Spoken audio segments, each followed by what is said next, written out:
पिछले एपिसोड में हमने देखा कि सुयांग को पता चल जाता है कि वांगसू एक सुपरवाइजर है जो दूसरे डोमेन से पावरफुल लोगों को सेकंड मेरिडियन में लेकर आती है और वह उन सभी लोगों के ऊपर नजर रखने का काम करती है। यह पता चलते ही सुयांग वांगसू की बॉडी के अंदर से एक जेड को बाहर निकालते हुए उसे उसी जगह पर छोड़कर वहां से नेक्स्ट लेवल की ओर चला जाता है। अब सीन शिफ्ट होता है और हमें दिखाया जाता है कि कांगचू और कॉमेट भी सेकंड मेरिडियन के किसी लेवल पर पहुंच चुके होते हैं। वहीं पर वह लोग एक बैरियर के सामने खड़े होते हैं।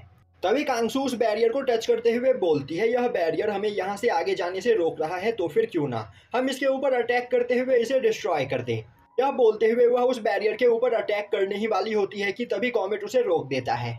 तभी वहां पर एक पोर्टल खुलता है और अब उस पोर्टल के रास्ते एक लेडी निकलकर बाहर आती है। वहीं पर वह बहुत ही ज्यादा गुस्से में होती है और चिल्लाते हुए बोल रही होती है कि वह दोबारा से यहाँ पर मर गई और यहाँ पर बार बार मर के वह परेशान हो चुकी है। यह बोलते हुए वह उस बैरियर की ओर जाने लगती है, पर तभी कांगचू उसका हाथ पकड़ते हुए बोलती है, सिस्टर मुझे यकीन ही नहीं हो रहा कि इस वर्ल्ड में आज के टाइम पर भी इतनी ज्यादा खूबसूरत लेडी मौजूद है। और अब वह लगातार उस लेडी की इसी तरह तारीफ करने के बाद उससे बोलती है, सिस्टर क्या आप हमें यहाँ से बाहर निकलने का रास्ता बता सकती हो।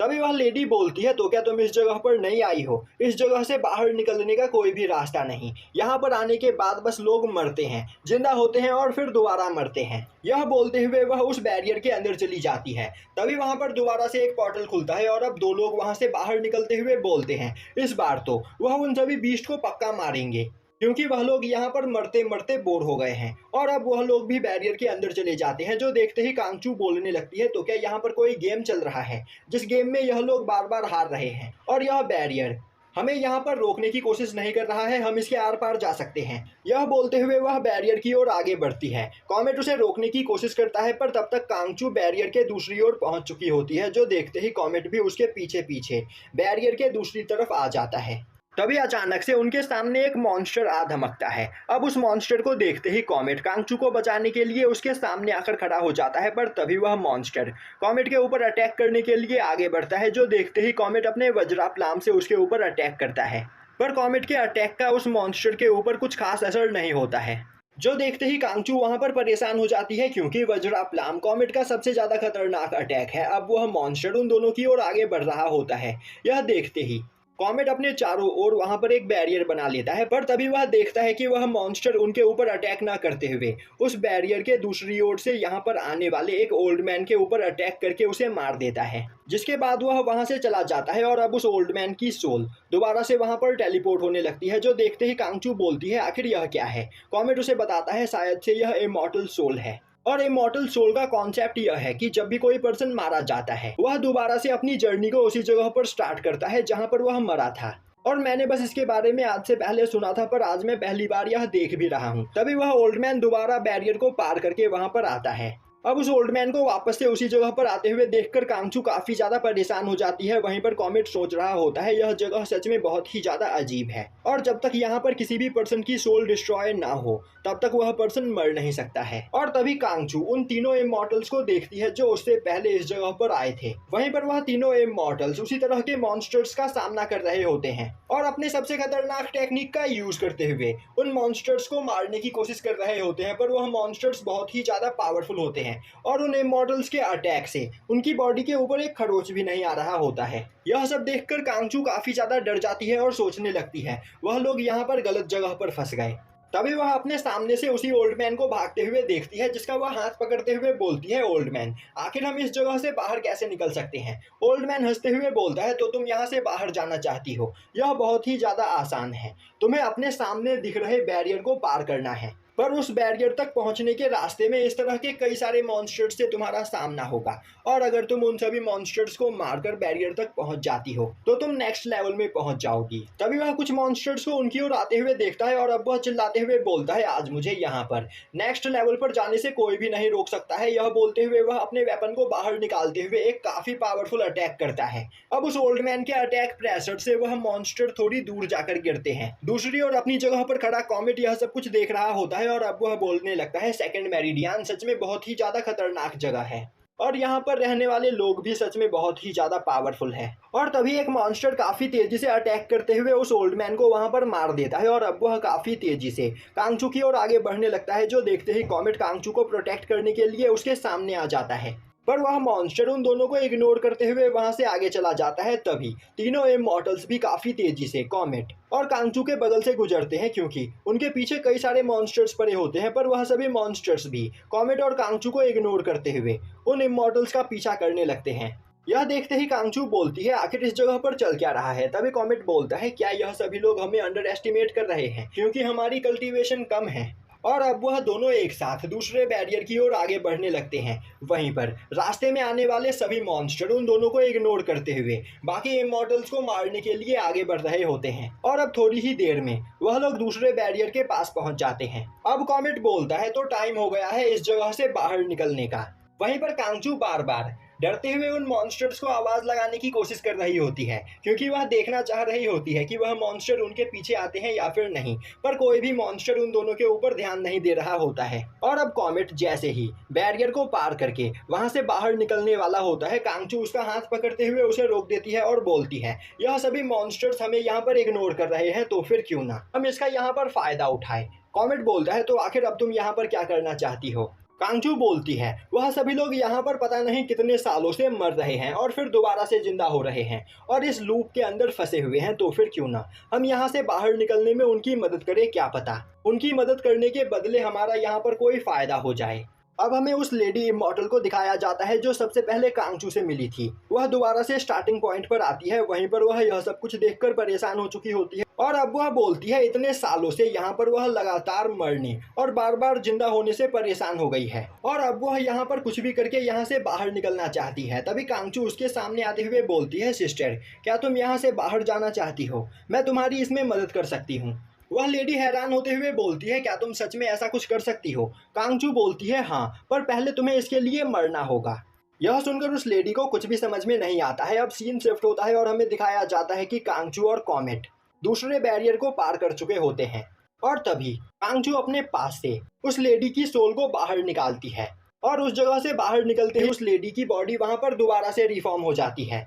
और तभी वहां पर अनाउंसमेंट होती है कि उस लेडी ने उस लेवल को यहाँ पर पार कर लिया है, जिस वजह से इनाम के तौर पर पूरे 10,000 साल की स्पिरिचुअल एनर्जी मिली है, जिससे उस लेडी की पावर वहां पर काफी ज्यादा बढ़ जाती है। और अब वह भागते हुए कांगचू के पास जाकर उसे थैंक्स करने लगती है। वहीं पर वह बोल रही होती है, मुझे नहीं पता कि तुमने यह कैसे किया, पर तुम दोबारा से क्या यह कर सकती हो। कांगचू बोलती है, हाँ शायद से। तभी वह लेडी बोलती है, मैं चाहती हूँ कि तुम यहाँ पर मेरे दोस्तों की भी मदद करो।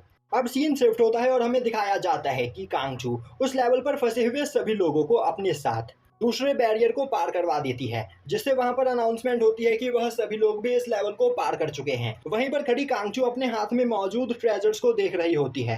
तभी कॉमेट बोलता है, क्या तुम्हें सच में लग रहा है कि यह करके हमने यहाँ पर कोई गलती नहीं की। कांगचू बोलती है, तुम्हें यहाँ पर ज्यादा सोचकर परेशान होने की कोई जरूरत नहीं, एक बार मेरे पास मौजूद इन ट्रेजर्स को देखो। इन ट्रेजर्स को देखकर तो यहाँ पर मास्टर सू यांग भी खुश हो जाएंगे। तभी सभी लोग कांगचू के पास आते हुए उसे वहां पर थैंक्स करने लगते हैं। वहीं पर वह बोल रहे होते हैं, वह लोग पिछले कई हजार सालों से उस जगह पर फंसे हुए थे और वहां से बाहर निकलने की कोशिश कर रहे थे, पर वह बाहर नहीं निकल पाए। पर कांगचू ने वहां से बाहर निकलने में उनकी मदद की, इसीलिए वह सभी लोग अब कांगचू को कुछ गिफ्ट देना चाहते हैं। और अब वह सभी लोग अपने पास से निकालकर काफी कीमती ट्रेजर्स वहां पर कांगचू को देते हैं।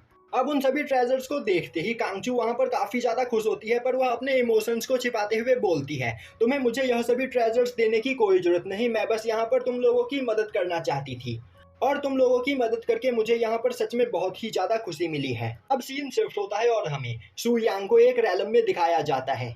वहीं पर सू यांग अकेला एक जंगल में घूमते हुए बोल रहा होता है, यह जगह सच में काफी ज्यादा अजीब है, क्योंकि इस जगह पर काफी खतरनाक स्पिरिचुअल एनर्जी मौजूद है। तभी उसे वहां पर किसी के चिल्लाने की आवाज सुनाई देती है और अब वो अपने स्पिरिचुअल आई का यूज करते हुए देखता है तो वहां से थोड़ी दूरी पर एक टीरेक्स चिल्ला रहा होता है। वहीं पर उसके पीछे कुछ कबीले के लोग पड़े हुए होते हैं जो उसका शिकार करने की कोशिश कर रहे होते हैं और अब उनमें से एक पर्सन अपने पास मौजूद स्पीयर का यूज करते हुए उस टीरेक्स के ऊपर अटैक करता है, जो स्पीयर सीधा जाकर उस टीरेक्स के गले में हल जाता है। अब इससे उस टीरेक्स को काफी ज्यादा गुस्सा आता है और अब वह भागना छोड़कर उन सभी कबीले के लोगों का वहां पर शिकार करने लगता है, जो देखते ही सभी लोग काफी ज्यादा डर जाते हैं और उस टीरेक्स से बचकर भागने लगते हैं। दूसरी ओर अपनी जगह से खड़ा सू यांग यह सब कुछ देख रहा होता है और अब वह बोलता है, यह एक एंशिएंट डोमेन है और तभी सुयांग देखता है कि वह सभी कबीले के लोग काफी तेजी से उसके बगल से भागते हुए गुजरते हैं। वहीं पर टीरेक्स उनके पीछे पड़ा हुआ होता है। अब उस टीरेक्स को देखते ही सुयांग सोचने लगता है, तो क्या यही डायनासोर है? मास्टर ने मुझे एक बार इसके बारे में बताया था और मैंने इसकी एक पेंटिंग बनाने की कोशिश की थी, पर मेरे द्वारा बनाई गई पेंटिंग से यह सच में बहुत ही ज्यादा अलग दिखता है। तभी वह टीरेक्स सुयांग के ऊपर अटैक कर दे। अब सीन शिफ्ट होता है और हमें दिखाया जाता है कि लुओ और डोंगमी टेलीपोर्ट होकर सेकंड मेरिडियन के 36th रीजन में पहुंच जाते हैं और अब वह दोनों देखते हैं कि वह दोनों एक कलोसियम के बीचों बीच होते हैं। तभी लुओ बोलता है, अभी अभी हम दोनों रीजन 22 से यहाँ पर आ रहे हैं और उस जगह पर मौजूद सभी लोग बहुत ही ज्यादा कमजोर थे, जो हमारे सामने 2 सेकंड भी नहीं टिक पाए। डोंगमी बोलता है, उन सभी लोगों को मैंने मारा है, तुम तो बस साइड में खड़े होकर तमाशा देख रहे थे। अब वहां पर लुओ और डोंगमी को इस तरह बातें करते हुए देखकर कोलोसियम में खड़े सभी लोग बोलने लगते हैं, आखिर यह दोनों कौन है और आखिर यह दोनों कहां से आए हैं? इनकी कल्टीवेशन अभी बहुत ही ज्यादा कम है, तो आखिर यह इस लेवल तक कैसे पहुंच सकते हैं? तभी अरीना में थोड़ी देर पहले मरे 3 लोग दोबारा से रीअपियर होते हैं और अब वह चिल्लाते हुए बोलते हैं, तुम हमसे ज्यादा पावरफुल हो, पर इस बार हम तीनों एक साथ मिलकर तुम्हें जरूर मारेंगे। यह बोलते हुए वह किसी के ऊपर अटैक करने के लिए आगे बढ़ते हैं, पर तभी उन तीनों के ऊपर एक काफी खतरनाक लाइटनिंग स्ट्राइक होता है, जो देखते ही डोंगमी वहां पर एक बैरियर बनाते हुए लुओ को और खुद को प्रोटेक्ट करता है। और अब वह दोनों देखते हैं कि ऊपर आसमान में एक पर्सन लेटा हुआ होता है और वही उस लाइटनिंग को कंट्रोल कर रहा होता है और इस पर्सन का नाम लिमेंग है। तभी कोलोसियम के अरीना ग्राउंड से बाहर बैठे हुए सभी इमॉर्टल्स बोलने लगते हैं, अभी यहाँ पर क्या हुआ? हमें अपनी आंखों पर यकीन नहीं हो रहा। वह दोनों लोग लिमेंग के अटैक से बच गए। लिमेंग की लाइटनिंग एनर्जी बहुत ही ज्यादा खतरनाक है, पर इसके बावजूद उन दोनों ने बस एक बैरियर का यूज करते हुए लिमेंग के अटैक को ब्लॉक कर लिया। अब जैसे ही लिमेंग के कान तक यह आवाज पहुंचती है, वह लुओ और डोंगमी की ओर देखने लगता है और अब वह उन दोनों को देखते हुए बोलता है, तुम दोनों मुझे यहाँ पर सच में काफी ज्यादा इंटरेस्टिंग लग रहे हो। तभी डोंगमी बोलता है, तो तुम एक शैडो लाइटनिंग यूजर हो। यह लाइटनिंग सच में बहुत ही ज्यादा रेयर मानी जाती है। और अब डोंगमी लुओ से बोलता है, लुओ तुम्हें क्या लग रहा है, क्या इस पर्सन की लाइटनिंग एनर्जी तुम्हारी लाइटनिंग पावर से ज्यादा खतरनाक है? तो क्या तुम इसके सामने टिक पाओगे? लुओ बोलता है, यह मेरे सामने बस एक बच्चा है। अब यह सुनते ही लिमेंग को काफी ज्यादा गुस्सा आता है और बोलता है, बच्चों मेरे पास आओ, मैं तुम्हारे साथ खेलना चाहता हूँ। यह बोलते हुए वह एक थंडर बॉल से लुओ के ऊपर अटैक करता है, पर लुओ उसके अटैक को ब्लॉक कर लेता है। उसी वक्त डोंगमी अपने आयरन फिस्ट का यूज करते हुए लिमेंग की ओर अटैक करने के लिए आगे बढ़ता है और अब डोंगमी के अटैक से वहां पर एक काफी खतरनाक ब्लास्ट होता है, पर इसके बावजूद लिमेंग की बॉडी पर एक खरोच भी नहीं आता है। यह देखते ही डोंगमी बोलता है, तो तुम्हें यहाँ पर 1000 थंडर की प्रोटेक्शन मिली हुई है और उसी के दम पर तुम इतना उछल रहे हो। तभी लिमेंग काफी तेजी से डोंगमी के ऊपर अटैक करते हुए उसे पीछे फेंकते हुए बोलता है, तुम्हारा यह आयरन फिस्ट सच में बहुत ही ज्यादा खतरनाक लग रहा है। और अब वह डोंगमी के ऊपर अटैक करने ही वाला होता है कि तभी लुओ बीच में आते हुए उसके अटैक को ब्लॉक कर लेता है और बोलता है, तुम बस एक नॉर्मल थंडर यूजर हो, पर मैं एक थंडर गॉड हूँ, तो क्या तुम्हें सच में लग रहा है कि तुम मेरे सामने टिक पाओगे? लिमेंग बोलता है, तो तुम एक थंडर गॉड हो, मुझे नहीं पता था कि गॉड्स इतने ज्यादा कमजोर होते हैं। यह बोलते हुए वह एक थंडर ब्लास्ट करके डोंगमी और लुओ दोनों को ही खुद से दूर फेंक देता है। अब डोंगमी बोलता है, लुओ आखिर तुम यहाँ पर क्या करना चाहते हो? अगर हम यहाँ पर मौजूद किसी भी पर्सन को जान से मारे तो यह लोग दोबारा से रिबॉर्न हो सकते हैं, पर अगर इनमें से किसी ने भी हमें मारा तो हमारी बॉडी यहाँ पर रीअपियर नहीं होगी, क्योंकि हम सेकंड मेरिडियन में जबरदस्ती घुसे हैं। यह सुनते ही लुओ हंसते हुए बोलता है, ओल्ड मैन क्या तुम्हें इस पर्सन से फाइट करने से डर लग रहा है? डोंगमी बोलता है, मैं यहाँ पर किसी से भी नहीं डरता, अगर तुम चाहो तो तुम भी उस पर्सन के साथ हाथ मिला लो और तुम दोनों एक साथ मिलकर मुझ पर अटैक करो, मैं तुम दोनों से एक साथ फाइट करने के लिए तैयार हूँ। लुओ बोलता है, हाँ मुझे पता है कि तुम बहुत ही ज्यादा पावरफुल हो। डोंगमी बोलता है, मैं बस यहाँ पर यह कहना चाहता हूँ कि अगर हम इस पर्सन को मार भी दे तो यह दोबारा से यहाँ पर रीअपियर होकर हमसे फाइट करने के लिए आएगा, जिससे यहाँ पर हमारा बहुत ही ज़्यादा टाइम वेस्ट हो सकता है। और तो और हम इस जगह पर किसी से फाइट करने के लिए नहीं बल्कि मास्टर सुयांग को ढूंढने के लिए आए हैं। लुओ बोलता है, मेरे पास एक अच्छा आइडिया है, क्यों ना हम दोनों एक साथ मिलकर इस पर्सन से फाइट करें। यह सुनते ही डोंगमी हंसते हुए बोलता है, हम दोनों को एक साथ फाइट में यहाँ पर कोई भी नहीं हरा सकता है, तो फिर चलो इंतजार किस बात का है। यह बोलते हुए वह दोनों एक साथ लिमेंग के ऊपर अटैक करते हैं। अब लिमेंग उन दोनों के अटैक को ब्लॉक करते हुए डोंगमी को खुद से दूर फेंक देता है और लुओ के ऊपर अटैक करने के लिए आगे बढ़ता है, पर लुओ उसके अटैक को ब्लॉक करते हुए पीछे हटने लगता है, जो देखते ही लिमेंग उसे दबाने की कोशिश करता है, पर तभी लुओ काफी तेजी से उसके सामने से गायब हो जाता है और अब अचानक डोंगमी उसके सामने आते हुए उसके ऊपर अपने आयरन फिस्ट से अटैक करता है, जिसके प्रेशर से आसपास मौजूद सभी लोग काफी ज्यादा डर जाते हैं और बोलने लगते हैं, इस पर्सन की एज कम से कम 5 लाख साल होगी और यह कम से कम पिछले 5 लाख सालों से यहाँ पर कल्टीवेशन कर रहा है, जिस वजह से यह इतना ज्यादा पावरफुल है। पर तभी सभी लोग देखते हैं कि लिमेंग ने वहाँ पर डोंगमी के अटैक को ब्लॉक कर लिया होता है। पर तभी पीछे से लुओ एक थंडर रोप का यूज करते हुए लिमेंग को घुमाकर डोंगमी के पास फेंकता है और अब डोंगमी लिमेंग को पीछे से पकड़ लेता है, जिससे वह लुओ के अटैक को ब्लॉक ना कर सके। और तभी लुओ कई सारे थंडर स्वॉर्ड बनाते हुए लिमेंग के ऊपर काफी खतरनाक अटैक करता है, जो अटैक सीधा जाकर लिमेंग को लगता है और अब वहां पर एक काफी खतरनाक थंडर ब्लास्ट होता है। यह देखते ही आसपास खड़े सभी लोग काफी ज्यादा डर जाते हैं और बोलने लगते हैं, हम पिछले कई सालों से यहाँ पर लिमेंग को फाइट करता हुआ देख रहे हैं और आज तक कोई भी लिमेंग को घायल नहीं कर पाया है। तभी उस ब्लास्ट के अंदर से लिमेंग निकलकर बाहर आता है, जो कि बहुत ही ज्यादा घायल होता है और अब वह गुस्से में चिल्लाते हुए बोलता है, मैंने यहाँ पर तुम दोनों को अंडर एस्टिमेट करके बहुत बड़ी गलती कर दी, तो अब मरने के लिए तैयार हो जाओ। यह बोलते हुए वह अपने स्काई किलिंग टेक्निक का यूज करता है और अब आसमान में वहां पर एक काफी पावरफुल फॉर्मेशन बनने लगता है, जो देखते ही लुओ लिमेंग को रोकने के लिए उसके ऊपर अटैक करने के लिए आगे बढ़ता है। पर लिमेंग टेलीपोर्ट होकर सीधा उस फॉर्मेशन के सामने चला जाता है और अब वह हंसते हुए बोलता है, इतने सालों के बाद मैं अपनी इस पावर का यूज कर रहा हूँ, तो मुझे इसमें सच में बहुत ही ज्यादा मजा आ रहा है। यह बोलते हुए वह डोंगमी के ऊपर अटैक करते हुए उसे दूर फेंक देता है और अब वह लुओ के ऊपर अटैक करता है, जो देखते ही लुओ उसके अटैक को वहां पर ब्लॉक करने लगता है और अब उस फॉर्मेशन के अंदर से काफी खतरनाक लाइटनिंग निकलकर वहां पर मौजूद हर एक चीज को डिस्ट्रॉय करने लगती है और अब थोड़ी ही देर में कोलोसियम में मौजूद सभी लोग वहां पर मारे जाते हैं, जो देखकर लिमेंग काफी ज्यादा खुश होता है और अब वो हंसते हुए नीचे उतरता है। वहीं पर वह बोल रहा होता है, तुम दोनों सच में बहुत ही ज्यादा पावरफुल पर्सन थे, क्योंकि तुम्हें मारने के लिए यहाँ पर मुझे अपनी स्काई किलिंग टेक्निक का यूज करना पड़ा। पर तभी उसके पीछे से एक स्टैचू के ऊपर खड़ा डोंगमी बोलता है, तो क्या यह तुम्हारी सबसे ज्यादा पावरफुल टेक्निक थी? इससे तो मेरी बॉडी के ऊपर एक खरोच भी नहीं आया। और अब लिमेंग देखता है कि डोंगमी की पूरी बॉडी वहां पर आयरन लेयर से कवर हो चुकी होती है, जिस वजह से वह लिमेंग के थंडर अटैक से वहां पर बच गया होता है।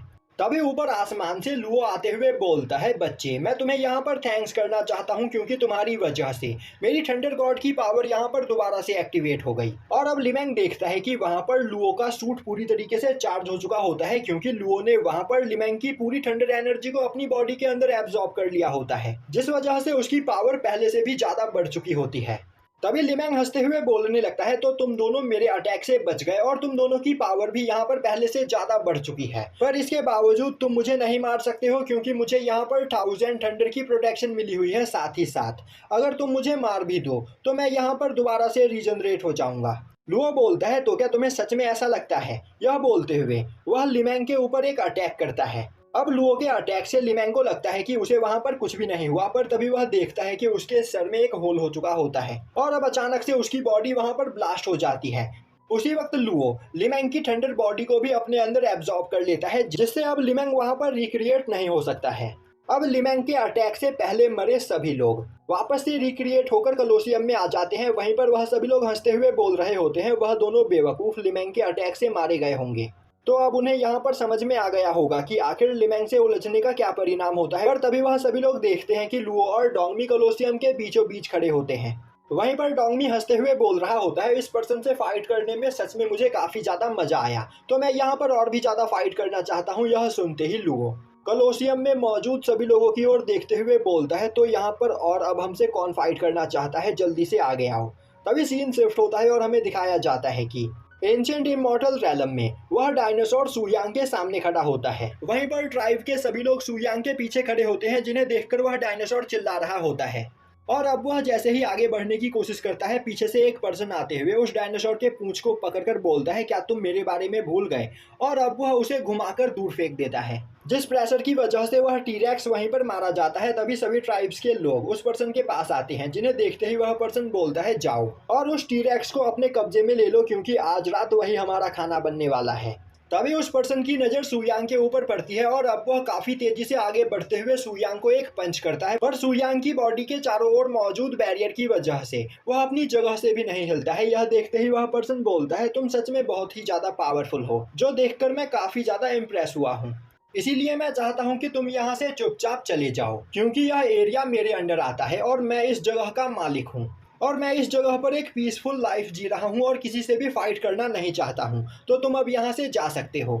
तभी सुयांग बोलता है, मुझे भी यहाँ पर रुकने का कोई शौक नहीं, मैं बस इस जगह से गुजर रहा था। यह सुनते ही वह पर्सन बोलता है, तुमने क्या कहा? तुम बस इस जगह से गुजर रहे थे, मेरे सामने झूठ बोलने की कोशिश मत करो, तुम मेरे ट्राइब के ऊपर कब्जा करने के लिए आए हो। सुयांग बोलता है, मैं कभी झूठ नहीं बोलता। यह सुनते ही वह पर्सन बोलता है, ठीक है, मुझे तुम पर यकीन है। तभी ट्राइब के लोग उस टीरेक्स का एक मीट का टुकड़ा काट कर लेकर आते हैं और बोलते हैं, बॉस यह हम आपके खाने के लिए लेकर आए हैं। तभी वह पर्सन गुस्से में चिल्लाते हुए बोलता है, बेवकूफ हो, मैंने तुमसे कितनी बार कहा है कि मैं पका हुआ खाना खाता हूँ, कच्चा नहीं। तो जाओ और इसे पका कर लेकर आओ।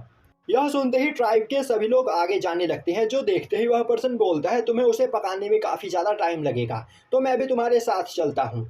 और अब वह सुयांग को देखते हुए बोलता है, मेरे दोस्त, तुम मुझे यहाँ पर काफ़ी ज़्यादा भूखे लग रहे हो, तो फिर क्यों ना तुम भी मेरे साथ चलो। तुम्हारे यहाँ से जाने से पहले मैं तुम्हें एक ट्रीट देना चाहता हूँ। यह सुनते ही सुयांग उसके साथ चलने के लिए तैयार हो जाता है। वहीं पर वह सोच रहा होता है, यह रैलम एक एंशिएंट टाइमलाइन में सेट है, जिस वजह से इस जगह पर मुझे कई सारी एंशिएंट टेक्निक देखने को मिल सकती है, तो मुझे इस जगह के बारे में ज़्यादा से ज़्यादा इन्फॉर्मेशन कलेक्ट करनी चाहिए। यह बोलते हुए वह उस पर्सन के पीछे पीछे जाने लगता है और यहीं पर सीजन 2 खत्म हो जाता है।